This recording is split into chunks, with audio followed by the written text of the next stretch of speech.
So today, we're going to be doing a double displacement reaction. Now essentially, you have salts, or ionic compounds, which are usually for our purposes made up of a metal cation, where it's positively charged, and then some kind of anion, which is negatively charged. So an example of a salt is salt sodium chloride, which is made up of the sodium cation and the chloride negatively charged anion.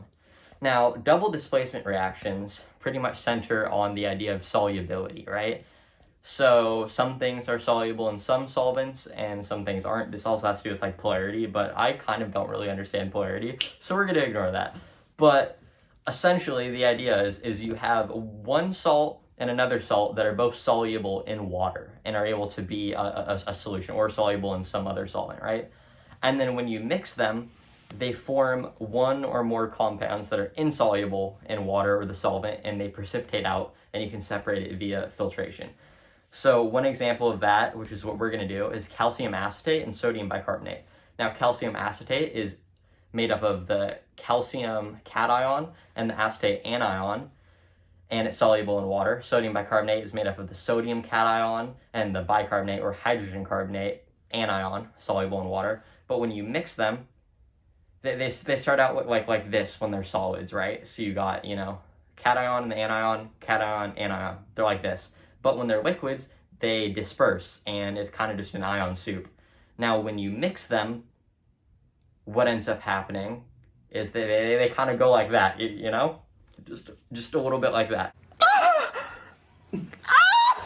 I'm about to go. Okay, but the idea is that one of the products from switching the ions is insoluble in water or the solvent. So for example, if the calcium cation from the first salt takes on the bicarbonate anion from the second salt, it becomes calcium bicarbonate, which is insoluble in water. Meanwhile, the sodium cation from the second salt will take on the acetate anion from the first salt, and that will form sodium acetate, which is soluble in water. So you will keep sodium acetate dissolved in a solution, but you will see calcium bicarbonate precipitate out as a white powder, and that is pretty much how this double displacement reactions work. You can do that with most salts, but it relies on one of the products needing to be insoluble in water or whatever your chosen solvent is, so it precipitates out, but they have to both be soluble, the first salts, in the first initial solvent or water.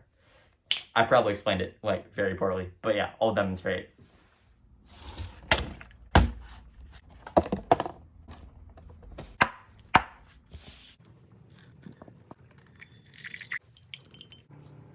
So once everything is mixed up together, you can see calcium bicarbonate starts to precipitate out of the solution, and an upper aqueous layer is formed while the salt precipitates out to the bottom, and you can see it there at the bottom is like a little bit of a white powder.